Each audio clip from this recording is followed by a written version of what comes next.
You talked a little bit previously about John Cejka, and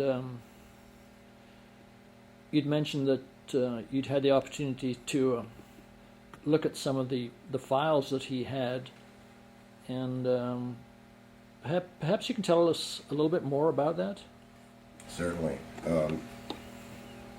Early in 1983 and 1984, I had the opportunity, actually, no one, I got to tell you this right at the beginning, that nobody really knows where John Cejka came from, because he just showed up one day, and it seemed like John Cejka and I were friends immediately.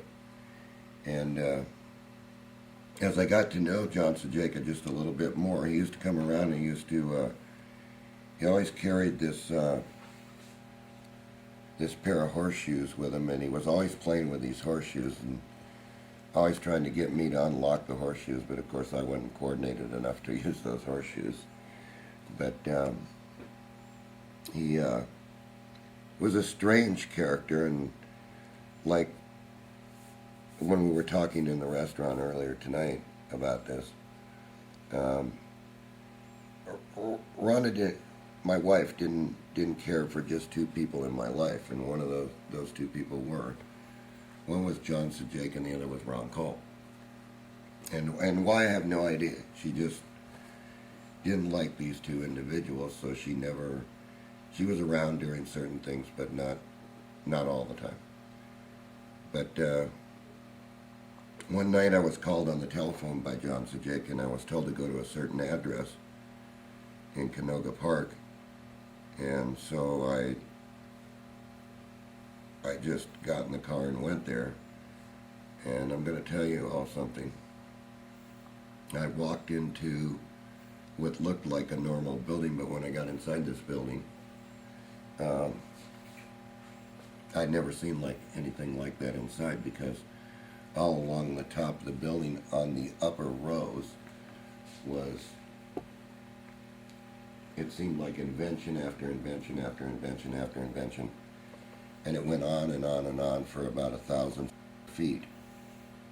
And what was on that shelf were things like magnets that picked up gold coins,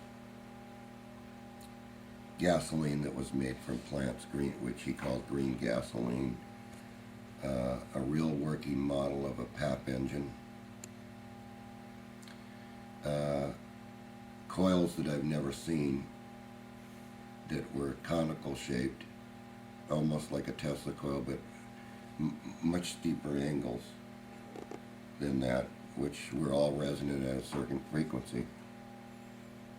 And I paid very close attention to one thing when I walked in there, and I said, "John, what's that over there on the wall?" And he said, "Oh." And I walked over to the wall, and now I'm telling you, for 1,000 feet, there was this chart, and it was basically laid out like this here. And on the chart, he said that, and it had all these little lines like this on the chart.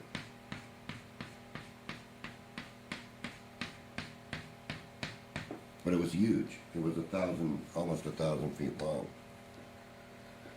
Because it was quite a big building. They were producing water gasoline, where I didn't really understand what they were doing, because I wasn't in the gas business, but I can tell you that they had a water fuel where you could actually take a garden hose, and once they dumped the catalyst in the tank, you could just put the garden hose in there and fire up the truck, and it was gone. Full tank of gasoline. And Was this the ANGAS one, or the it was called Anafuel. Anafuel? So was it actually gasoline, or was it Yeah, just it was actually gasoline. It smelled like gasoline and had the same color as gasoline, and this plant was producing a lot of fuel. Mm-hmm. This is the one where they used the styrofoam? Yes. It was a styrofoam gasoline. Of course, I never knew what the chemical composition of this was, but But I can tell you this, when he gave the demonstrations, he would take just a little bit of the liquid, which was in a little bottle, and he would put some nap, what they call nap. He'd put a little bit of nap, and he'd add the catalyst to the nap, and then the rest was water. So if the jar was this, say this high, just the mixture that they put in it was about this high, and then the rest was water, and it was gasoline. He would take that, and they had a Briggs & Stratton engine there with an empty tank, and he would dump that in the tank, and he'd turn the choke on, give the thing a pull, and it'd fire right up. And when I asked, you know, how can you run that engine in here, he says, because this gasoline takes the CO2 out of the air and pulls it down, and it falls down to the ground. So whatever the engine was doing, it was coming out clean burning. There was no oil, there was no smoke, there was no smell. So anyway, I want to backtrack a little bit here. I started asking John, what is this chart? And he said, well, go over there and look.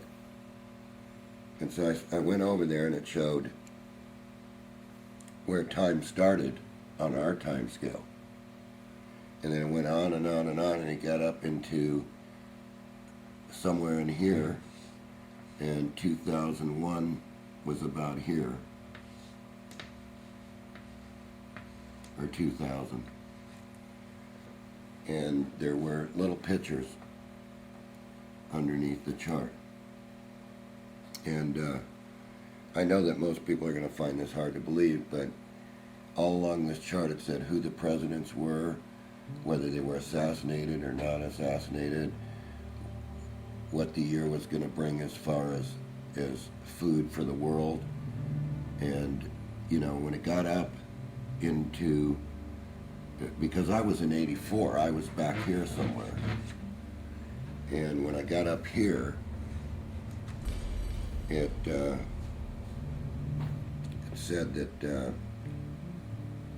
the world was in a chaotic condition, basically, at 2000. And it showed war and war and war and war and more war. It also showed that it named the presidents by name. It showed Reagan, it showed Carter, it showed Reagan, it showed George Bush Sr., and after that it showed Clinton. It said the Clinton years right in here somewhere. And now how they knew I was back here, how they knew even who the presidents were was a mystery to me. And when I asked John Cejka that question, he says, we know.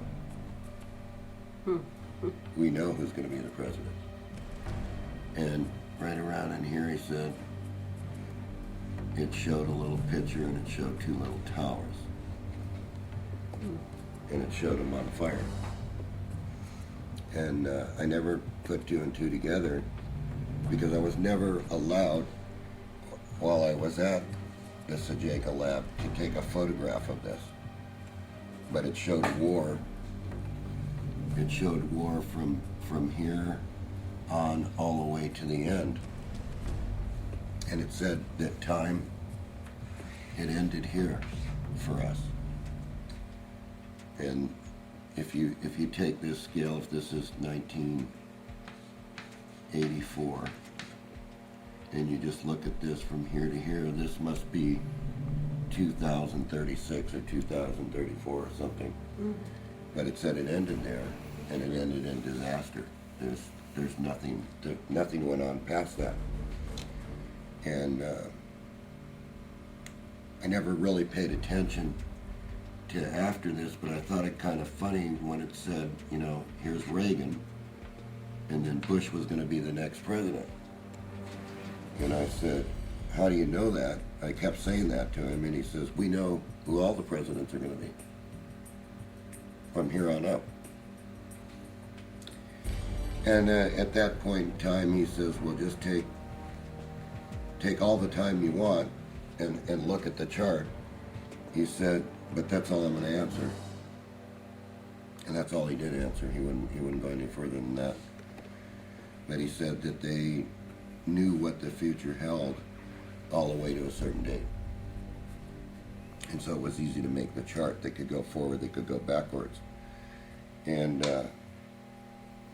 as I got to know John Cejka a little bit more, John Cejka started to open up, and then one day he came over with a notebook, which you see many notebooks around the table here. And he said, come here, I want to show you something. And I started to look through the notebooks like this. And I said, well, I've never seen anything like this. You know, it talked about ESP machines, it talked about aluminum car air batteries, it talked about things that should have happened. And I said, well, gee, can I copy that and study it? And he says, you got 1 hour. He says, do you have a copy machine that's capable of copying what I have? And I said, no. And he said to me, he says, well, let me tell you what to do, John. He says, you got that little machine out there right now, so you can copy a couple pages out of this book. It's great, copying the pages.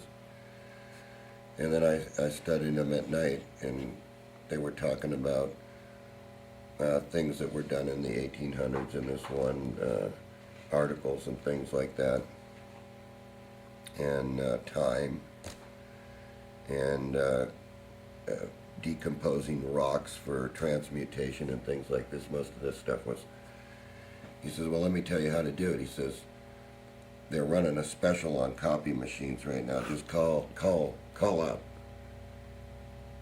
and get one, and the salesman will bring you out, and he'll let you keep it for a night. He says, and I mean, as funny as that may seem to everybody, you know, we're talking about a guy here that could throw a card out to a highway patrol officer and tell him, get the hell out of here. And the guy wouldn't even give him a second look. He'd just get out of there as quickly as he could get out of there. And he said, just get that copy machine and I'll be over here with about 5 or 6 books. Well, when he got over there, when he got over to the shop, the books were like this thick, each book. I said, how the heck am I going to cut? I said, you got over like 250,000 copies here. He says, don't worry about it, John, just start copying. So I got all day.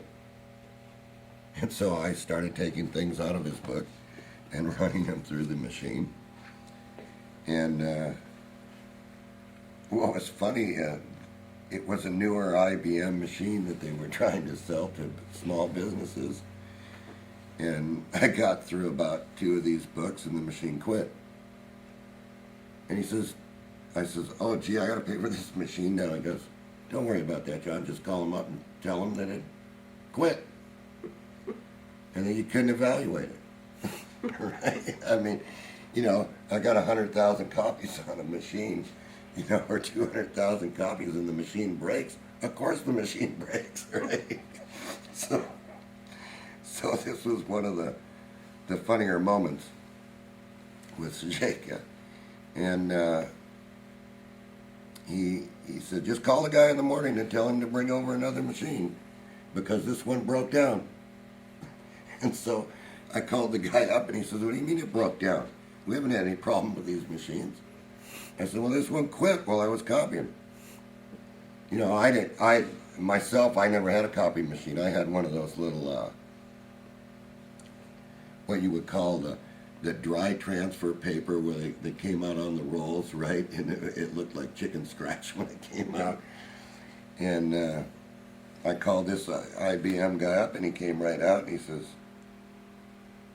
he goes, you didn't tell me that you're going to run 100,000 copies or 200,000 copies through this darn machine. You know, and I said, well, the machine shouldn't fail. Right? It's only, you know, 10 or 15 reams of paper that I put through the machine. So he says, so Cejka showed up, and he said to the IBM guy, he says, well, just bring another machine. What do you care? He said, you're sampling the machine, you know, a company can't buy a machine that doesn't work or breaks after so many copies. And so the guy left. The guy went and got another machine. He came back and he left another machine. And of course, that machine quit too. You know, and I copied what I could here. You know, and these are the Cejka Files that he had in Chatsworth, California. These are all files from John Cejka. And I mean, you know, you just don't start copying, you know, and start getting books this thick, you know, that without breaking the machine. So I started copying all I could copy, and I started studying these books at night, and I've come to realize that our physical science, as we know it in electronics and electricity and everything, is just totally backwards. And that other projects were going on, and that they had all this information, you know, so it kind of makes somebody wonder, who was this guy, you know? Talking with Johnny about his relationship, he told me that there wasn't anybody that reminded him more of himself than John. And I think he really relished the time that they were together. And I think it was a case where he was very excited that he had met somebody that understood what he was talking about. And of course, John was talking at that time about free energy, and of course, my brother was really interested in that. And of course, he saw the first prototypes that Mr. Bedini was making, and he was very impressed. But in true reality, John Cejka was John Cejka, and he could demonstrate where physics was wrong in all these things. Like, and he says, John, he says, you know, the future is going to hold electric cars, he says, but they buried that. And like as an example, Pat, if you'll read that, what's it say there? Aluminum air battery development toward an electric car. But like, try to zoom in just a little bit and show the battery. And see, it's an unpublished paper because it's like a company demo version. And look here, I think I drew a portion of it somewhere in one of our things, but see, it's an aluminum wedge. And that wedge goes right down in there, and you just drive into the gas station, and you change the aluminum wedge, and away you go for another 300 miles. So they already had the electric car. They already had it. Right. They had it back then. And they knew that it was going to be real important in the future because fuel was going to be a problem because this is like endless war, according to Cejka. So, and then the other thing that they knew about was they knew about time. You know, and I think you can see that right over there, Pat. This one? That it's an unpublished, yeah, I think it says unpublished. Possibility of Right? experimental study of the properties of time. Can you say that again? Possibility of experimental study of the properties of time by N.A. Kozyrev. Kozyrev. Yeah, it says, what does it say right up there on the release? Unpublished article, Pulkovo, something in Russian, September 1967. So they already knew about time travel back then. And that's an unpublished Russian article. Yes, It's which an nobody unpublished has. article, right. So how would they get an unpublished Right. Russian?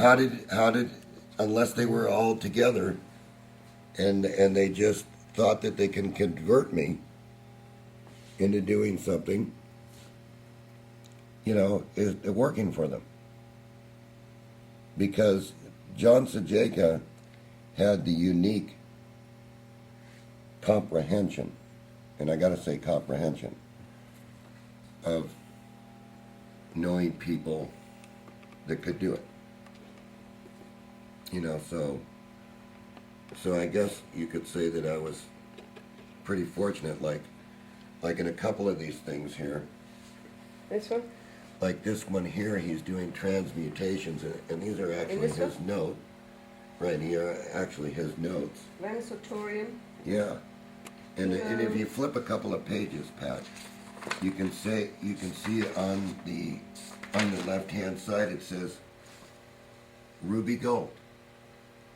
Something to gold. Yes, ruby to gold. Ruby to gold. And how to do it. Mercury, tin, metal. Right. Something rubies. Yes. Ruby to gold. How to make an electrical Hold on. conductive crystal ruby to gold. And we're going to cover that. You know, we're going to cover this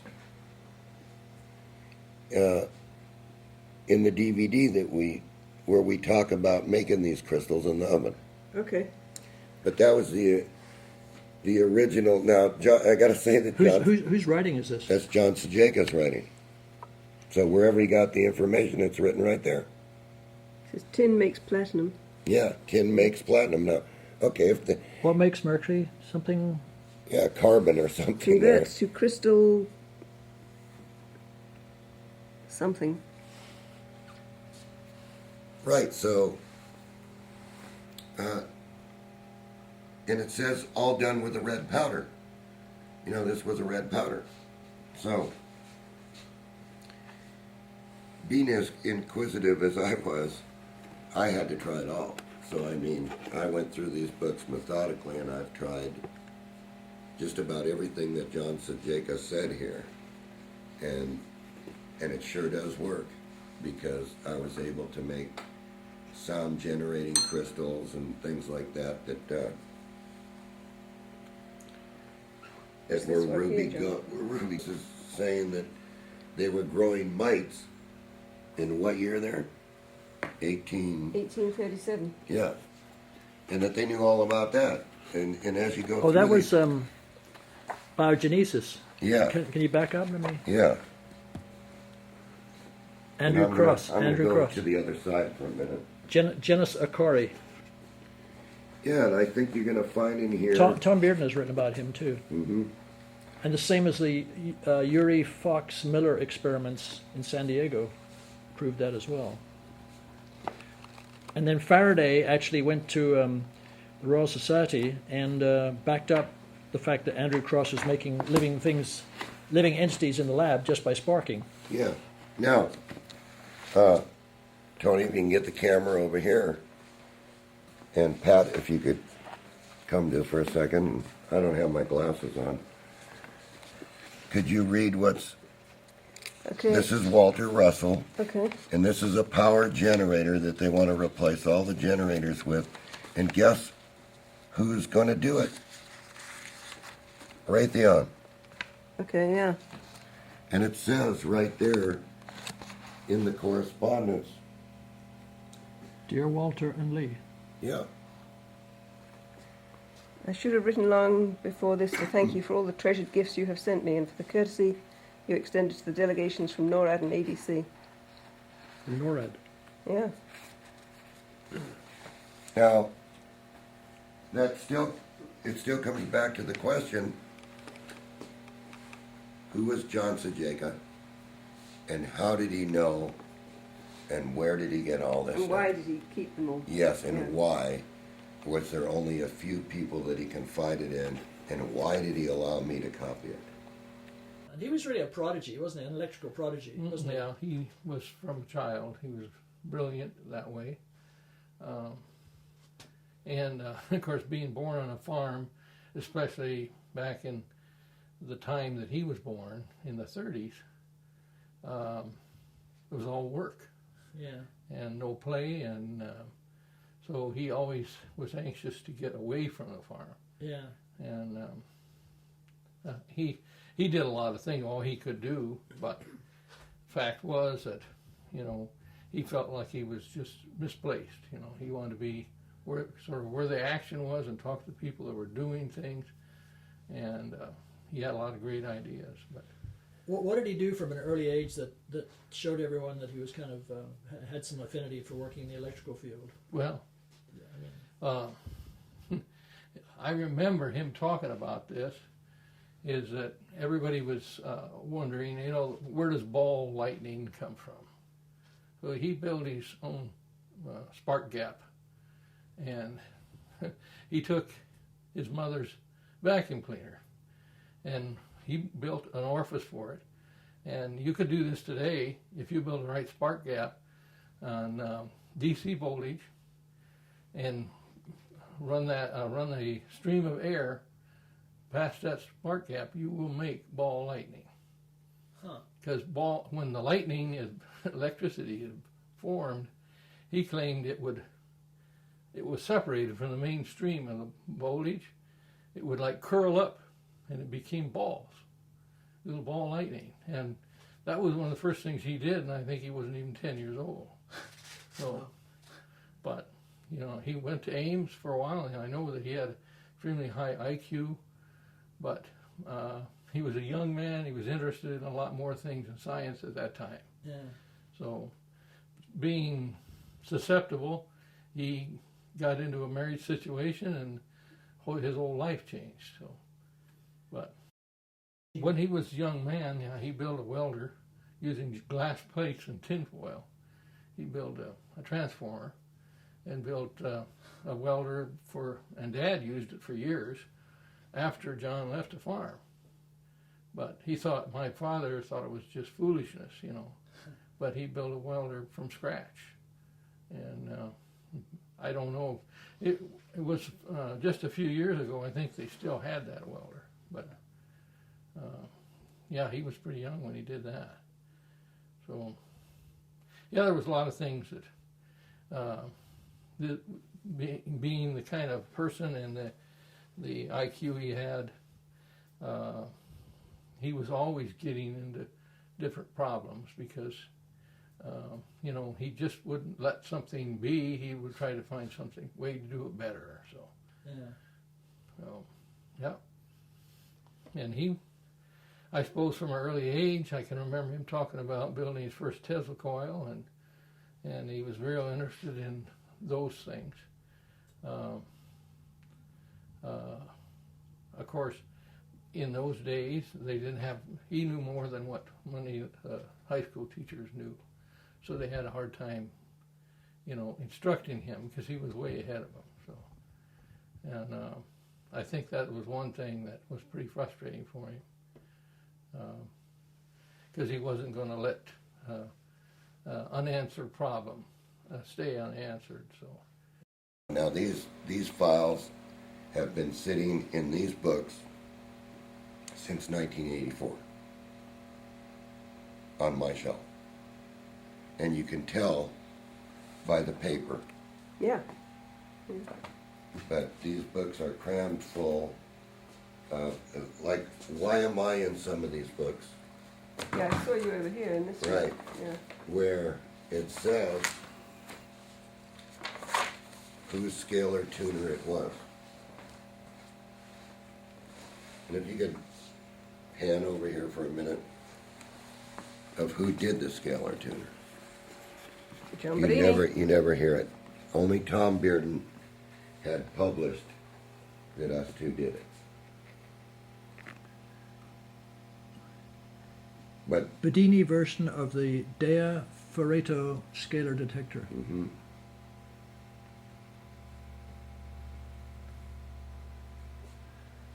So that was Cejka's file on Bedini. Yes. And there's a few more in these books that he had on me. That one mentions something about Bedini. And actually, I think he even had I've added some things to these books, you know, to keep safe and things like that, but he had, you know, Baldinelli with the battery chargers, and he had just countless number of different articles here on time and space, and in fact he even had Sweet, a paper that nobody's ever seen, called right here, Pat, and it's even signed by Floyd. Yeah. Right here. Right. So how did he get this paper? Because this paper really never was available. It's an agreement between them, what they're going to do. What they're going to do on the space flux alternator. And it's all written up here. That's unpublished, isn't it? Yeah, Yeah. that I know of. But it's all here. So, at What, what was the ESOP Institute, do you know? I don't know. Yeah. But, I mean, to have stuff like Walter Russell, you know, who wrote all those metaphysical books, right? Where he said, you know, where he showed spirals and things like that. Like, as an example, Walter Russell drew drawings. And I kind of think when we go through the G-field generator in one of the tapes, that you're going to see that I drew basically the same thing when the G-field was running. In fact, Yeah. you mentioned that to me, Tony, Yeah. that it looked very similar. But that's actually Walter Russell's writing. And he's got the sun as the center of it. Yeah, he's got the sun as the Yeah. center, right? Yeah. Exactly. Because without the sun, this cosmic energy doesn't come, we can't get it, Right. right? So, and Walter Russell also talks about the fact that gravity is very different from what we believe it to be. yes, you read that, Yeah. where, and the law of thermodynamics is completely different, and it's right in here. So, basically what I wanted to do was give you an overview of some of the new DVDs coming. Yeah. You know, where we're gonna prove out these things and show them to you. Yeah. And you have about 10 books on the table, but We got a few more boxes to go through, Tony. so this is just This is just starters. a smorgasbord. Yeah. This is just the starters because most of this stuff I just couldn't put into binders. There's 250,000 pages, I would say. And you read them I all. burned up 3 copy machines doing this. Yeah. Yeah, I've been through in the time that I knew Cejka, I have probably I have proven out what I needed to prove out to myself, and that's why I moved on to the monopole motor, and that's why I moved on with Ron Cole to the window motor, because I know that energy is not what people think it is. Mm-hmm. It's amazing to me that you got all this stuff.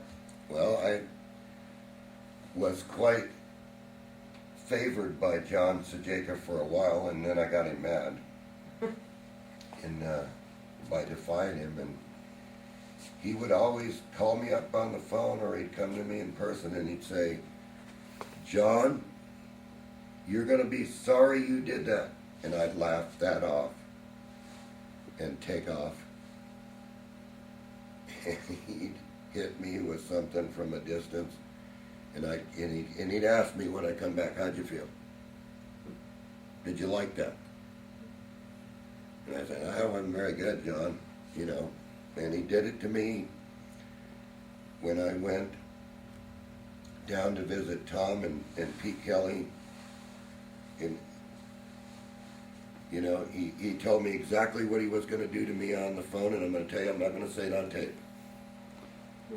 Because it was the worst time that I ever had. And I'm telling you, when you got to stop every 15 minutes, you guys can figure out what he did. You know, and the funny thing about it was, when he got mad at you, he had a machine for you. You know, like one example is, he showed me how to construct a device, and he wanted to see if I could do it, and I did it. And he came over at 12 o'clock midnight one night, and he said, "Let me see." And I went ahead and I built the device. And he says, "Do you know all the things that you could do with the device?" He said, "You can change the weather. You can cause sickness. You can cause healing. You can just do whatever you want to do." You know, now he gave me a simple set of instructions. And I think that was to more or less save me. You know, to because he had one. Mm-hmm. And so one day I was playing with a machine and he was sitting there and I said, well, John, what if I just go get my hands wet? And as Rhonda told you tonight in the restaurant, that I went and got my hands wet and I sprinkled the water on it, right? Mm-hmm. And a storm came out of nowhere and it just was raining to where we had somebody coming. And the guy says, what the hell's going on here? He goes, it's not raining anywhere else, it's just raining here, but it's raining quarter drops. And his windshield wipers wouldn't Yeah, his work. windshield wipers wouldn't work, nothing would work. And of course my brother said, how do I stop it? The roof's going to flood. We had a flat roof, Oh, God. and there was a retaining wall around the roof, and the water was coming in through the air conditioning ducts. And I'll never forget it because we did some healing. We did a lot of good with the machine. We healed a lot of people with the machine under John Cejka's instructions, which he seemed to be able to get away with anything. Mm-hmm. And as an example, we're driving down the highways doing 95 miles an hour on the highway, and the highway patrolman comes up behind him and stops him, and he says, this guy's going to waste my time. And he took a card out of his wallet. In fact, Gary told the story today, Tony, to you. He took a card out of his wallet and he threw it at the highway patrol officer and he says, get out of here. The highway patrol officer picked up the card, looked at the card, threw it back at John Cejka. John put it back in his wallet, which he carried up here. And he says, now you've wasted my time. Just continued to go 90 miles an hour the rest of the way. And these are things you don't forget because, for example, he collected stuff on Oregon generators here. Yeah, I saw that there. Yeah, and where they're talking about boxes that you sit in. And see, this is all his writing. So he must have went and seen this in operation.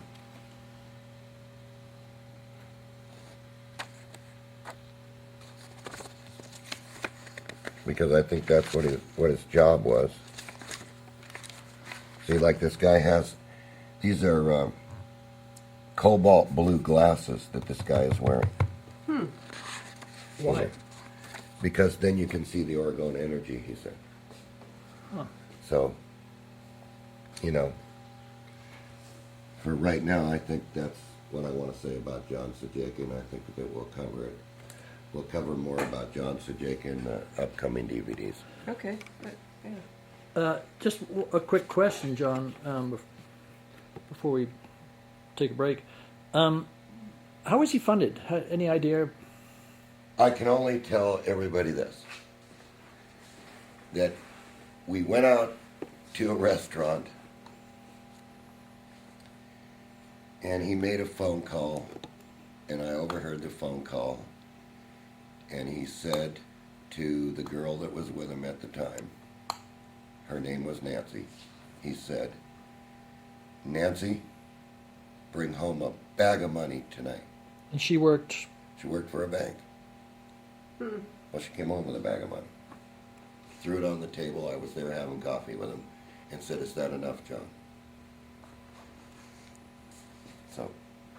So you don't know whether she I pulled it don't out know of her where the money account came. or whether... Yeah. I have no idea. I know that I've never seen the man work. Nancy was a woman he lived with Yeah. in California. She, of course, has died. I heard that. Yeah. Yeah, you told me. Yeah. But she was probably about the same age as his oldest daughter. But she had, you know, the intelligence of, and I think it was, there was some chemical connection that drew them together. Yeah. And She worked in a bank, is that? yes, she was some kind of, she was, had something to do with fund, escrows. And, Escrow. Yeah. Real estate type. Yeah. isn't it? Yeah. mm-hmm. Yeah. But I don't know. I just could not be in that world. Yeah. I didn't feel comfortable. I just seen him go around and look at things. And when he went around and he looked at something, they were suppressed after that. And there was a file on it. Was this the, talking of money, wasn't this the same guy that he got into an argument with a guy with a bag of Krugerrands, or? Yes. Yes.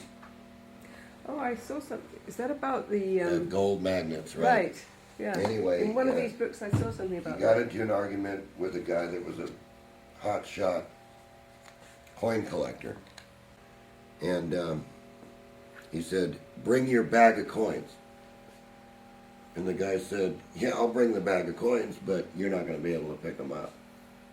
And John says, can I keep every coin that I pick up? And I remember him saying this to the guy when he walked through the door. He says, take a handful of Krugerrands and just throw them out there on the ground. And I watched it. The guy took a handful and threw them out on the ground, and John said, that's not enough. And he took another, and he threw some more out on the ground. And he went around with this portable device, and he just snatched them up. Just pop up to the machine, and he put it in his pocket. It's mine, right? Pretty soon he had all the coins on the floor, and he said, would you like to try with the rest of the bag? The guy said, no, I'm just going to live up to my deal. So about how much was a Krugerrand worth then? About $450 an ounce, I think. Maybe $500, somewhere around there. But it didn't make any difference to John Cejka because it really wasn't the money. Right. I have his, I don't know if Bedini ever talked about his gold magnet. Oh yeah, he did mention that. Yeah. I have it, You kidding? and it works. Huh. I don't pick gold up. Yeah. But it's not like a traditional magnet. It works like that, Right. but it's got to do with resonance. It doesn't have to do with magnetism, Right. Yeah. and or traditional magnetism. Right. But I did keep that. I found that and preserved it. This is actually a specialized magnet which you were talking about, and this was built by my brother, and at one time had a wand attached to it. This is the bottom of the cabinet, but I guess it's exposed now since I was doing some work with it, and I just left it like that. The fact is it does get very hot, and the cabinet it was in was too much for it. So we had to take the cabinet off of there. But it will pick up gold. It does have the problem of getting very hot, but the other problem is that it seems to, if you're in the proximity of it for very long, you can get ill from it. And I don't know if it's doing something to the molecular structure of the blood, but that seemed what my brother thought. And I couldn't disagree with him, and I cautioned him about using it in nature where you are exposing the microbes in the environment to a maybe altering factor which could change their genetic makeup. So, 99% of all changes that happen genetically are fatal to the species. Yeah. And so that's why I think he dropped it using that for that point. But There was an attachment that went with it, was there? there was a cabinet that went over the top, and that had a attachment that went in and hooked up to the magnet. Now, I can't even tell you, there's some loops here that fit underneath here, which I think was used, that's what was powering the wand. But because you have the reverse side of this magnet that would work as good as this side. It's going to be both sides, So would that unit itself pick up the metal, Mm-hmm. or the wand, or both? Both. Okay. Yeah. And it's simple. It's the configuration of the core. It's not a hollow core. So it's not an air coil magnet, electromagnet. It's this core, this tuned coil inside this coil is what makes it work. And of course, the power that's going to it has to be a certain voltage. And those things are the two triggers that makes this work. What kind of voltage does it? It's using 70 volts DC. Okay, pulsed or direct or Direct. just 70 volts Yeah. DC. That's what I got this transformer here for. Right. And just a simple transformer, and it does work. I guess I'm cautioning you about it because I don't want to expose anybody to something that's highly experimental. Right. But And you worked on this with John. yeah, I worked on it with John, and he showed me how he put it all together, Yeah. and how he made it. So I was involved in that much of it. I didn't demonstrate it to the people that maybe you might know about, but I saw it work, and I in fact used it here in the house on myself. And I must admit that I was sick for a while after using it, so I just hesitate using it at this point because we got to find out more about what it's doing. Where did you and John get the idea or the underlying principle behind this? How did that come about? Well, John, he was always looking for enterprises, and he was actually told about the possibility that this magnet could be built by a friend of his. And this friend, and I can't use his name, he's still alive, I don't think he'd want me to use it, but this friend said that he knew that it was possible to do, and that somebody told him that this should be built in such a way. And John kind of built it as a challenge because he didn't think it would work, and it did work. So I don't know why it works either, except that the magnetic principles in it are not truly magnetic. In other words, it's a resonating magnetic field.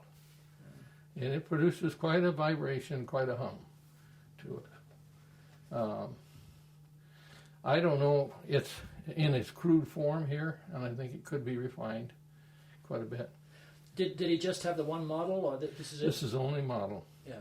And this is just on there because, like I said, the cabinet's been removed, and it's just shielding the coil and the works underneath there. And it's nothing fancy, but like I said, it was something that he built as a challenge to what this guy said. How long did it take to build it, to get the bugs out of it? Well, I think that he had a problem building it, not from the standpoint of the functioning parts of it. It was the voltage, and the voltage on this is key to making this work. And I can't seem. I've tried it on all kinds of metals, and it doesn't seem to work on anything but gold. So by extrapolation, maybe if you change certain parameters, it would pick up other metals or plastic or. I believe that. Yeah. Yes, I believe that. But there would have to be some changes made in the Right. core, the core here, which he told me what he thought would have to be done. Yeah. And I haven't done it.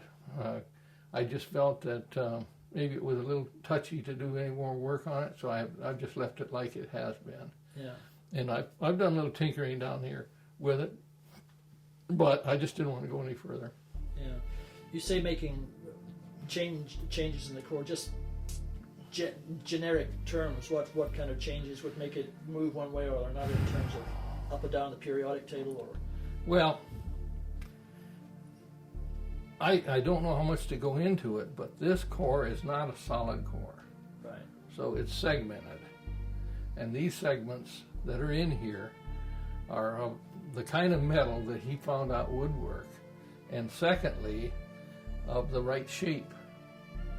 And that's what the key is. So you'd have to take it apart and put, and using the same psychology of way he built it, put different corresponding segments in there with different lengths and different metals, different kind of metals. It's not gold that's in here, by the way. Right. Is it a metal or an alloy? It's a metal. Yeah. Yeah. So it would just primarily be a matter of playing around with that. Yep. Yeah. Yeah. Was this built when he was in California, or when you were both in California, or what? This was built in California. Yeah. This was built in California, and it wasn't when, I believe, it was just prior to the time that I went out there, and he had it at his place of residence. He had a shop that he worked on stuff, but at his residence he also had a lab, and it was there that I saw originally in the case, which he later removed because it was just too hot. Yeah. And of course, it could be cooled, and there's ways to cool this magnet. There's no doubt about that. So that's not difficult. We just never went to that extent. So. And basically, you talked him out of pursuing it because of the potential side effects. Yes. Yeah. Yeah. Well, I explained to him, what possibly could be doing to his blood, and then the possibility that, say, if you were, say, to like the aspect, me and I talked about gold being present in ocean water. Now, it's dissolved and it's a molecular state, but you might be able to pull gold out of ocean water. But there's the other factor of what are you doing to the microbes in the water? We got to find out more about it. Yeah. But that's a tremendous source of gold. It's just plain ocean water. Yeah. So, Yeah. that's one of the aspects we talked about. He was pretty interested. He had somebody interested in putting money into it. Yeah. But he decided later he just didn't want to pursue it. Yeah. So, But he was interested in gold anyway, wasn't he? yeah, it was. And of course, gold was $60 an ounce. Yeah. Now it's $1,000. So it might be a factor to consider. Through the right kind of research, maybe you could do it.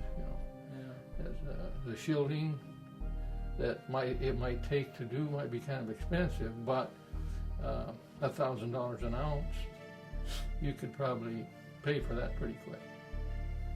So, What exactly did the wand look like? Was it metal or plastic or? I can't tell you, except that I knew there was a jack in the cabinet that attached to. Right. And I can't tell you, I don't know. I never did see that one. Oh, okay. Yeah. When he got rid of the cabinet, I never saw the one. Yeah. So, and John Cejka always had these famous sayings. Little things like, you'd see that two countries would be fighting between each other. This country would be Christian, and this country would be Catholic. And he would say to me, he says, look, John, they drag their crosses into war, and they're fighting with the same God.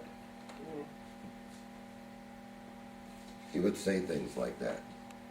And I kind of would look at him because I was brought up religious, and I would say, well, wait a minute, the guy, he's not really insulting anybody. He's just saying, onward Christian soldier with a cross. Right. Right? And what are they fighting for? They're fighting this. It's the same God. My Just God's a different. better than Yeah, your my God. God's better than your God. And it just blew me away about the things that he knew. He knew what was going to happen in the future before it happened. He would say, you'd be driving along and he'd say, see the way those trees are shaped, John? He'd say, the energy's at the top. If you had a machine, you could catch it at the top. And pretty soon, after he gave you the geometric shape, you could see all through nature, right, that there was this geometric shape. And the thing was growing beautifully. You know, so he knew. And he said to me, he says, "You see that gold mine over there? We lived in California, so Placerita Canyon wasn't far away. And once in a while we'd drive up Placerita Canyon and he'd say, see that?" He said, "You know, they buried all this gold underneath the freeway. There was a vein of it. They just buried it." I said, "Well, how do you know that, John?" He says, "Because I know." And so he'd said, "There's little bugs that make this gold, John." He says, "And you come back in 30 years and you'll strike gold again." So, and then come to find out in all his stuff, I think you and I seen where it said these little bugs make gold. Right. Yeah. And so he checked everything out. Bedini was telling about the green gasoline that John, your brother, had. Yeah, I had some of it. Yeah? Yeah. Yeah. No, I had some of it, and it smelled like coal. Huh. And there's supposedly in Virginia, or where the coal mines are, Yeah. there was somebody that, and I can't remember, I'd have to go back to my stuff, but Yeah. there was a little German that got that green stuff from a Martian, Right.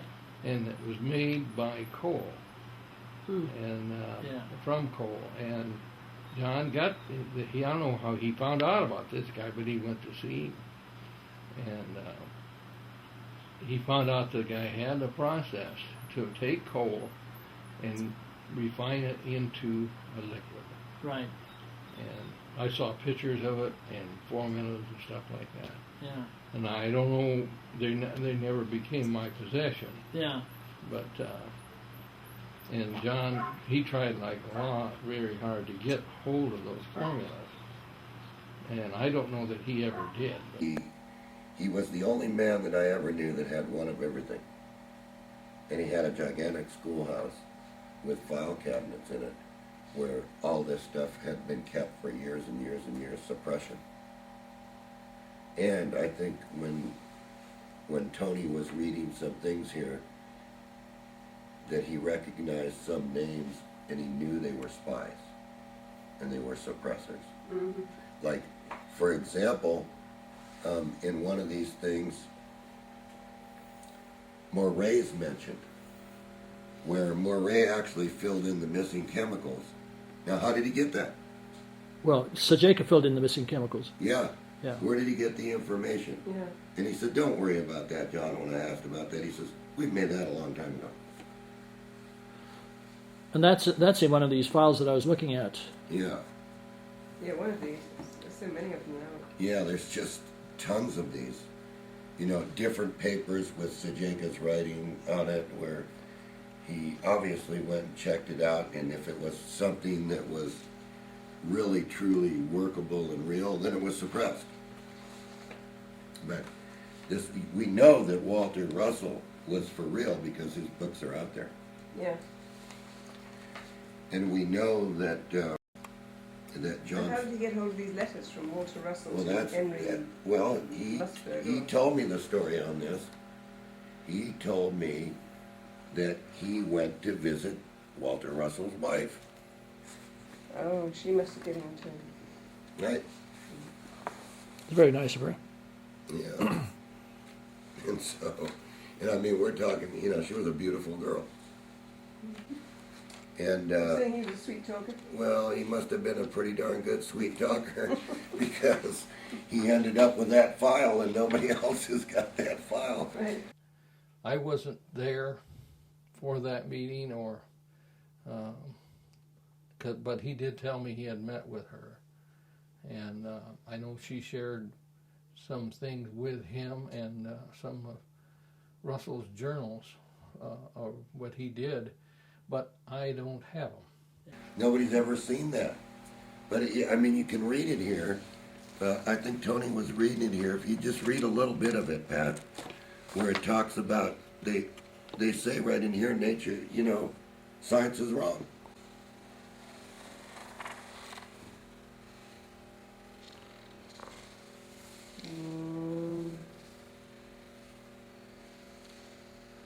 I think you were reading that, weren't you, earlier, Tony? Here's the third law, the first law. Yeah. New thermodynamics. First law, cold generates energy, heat radiates. Oh, cold generates energy, heat radiates energy. Cold multiplies, it cannot divide. It cannot divide. Heat divides, it cannot multiply. Second law, every reaction must be preceded by its equal action. Heat is the reaction of cold. Heat could not come into existence save for the compressive action of cold. The law of entropy, therefore, has no place in nature. Right, exactly. So they knew all this. Yeah. They knew all this. So they knew about time travel. They knew about how to generate powders for transmutation. They knew the missing chemicals to the Moray tube. They knew about me. They knew about Reich's work. These were people that must have gathered up information for years and years and years. Really? And so I think at some point in time, I think it would be fair to everybody if we'd make certain things available. John talked to me about things that happened in Bedini's life Right. that parallel some of the things that he went through. And Yeah. my brother John was aggressive and very inquisitive. I don't know exactly. I've never really met anybody like him. But Bedini would be as close. Between the 9 kids in the family, Johnny and I were the closest. And we shared a lot of things. But he was 18 years older, and so he was down the road quite a bit from where I was. So. But John had a series of strokes, and he finally became pretty disabled. And it was one thing he valued very much was his mind, and he was very worried about not being able to be the person he was. I took his ashes up the top of the hill, and there was no wind. The minute I dumped the ashes up, they come right up in my face, so I figured maybe he didn't want to be there, but he was going to be there regardless. Yeah.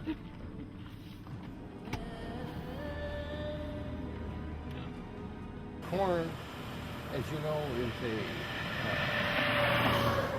vegetable that was imported from the Caribbean up here. It was originally discovered in Haiti, I think. But corn, being a tropical plant like that, we have to plant seed in the spring, and of course, they grow amazingly fast. And by July, August is 6 or 7 feet tall, or maybe 8 feet tall.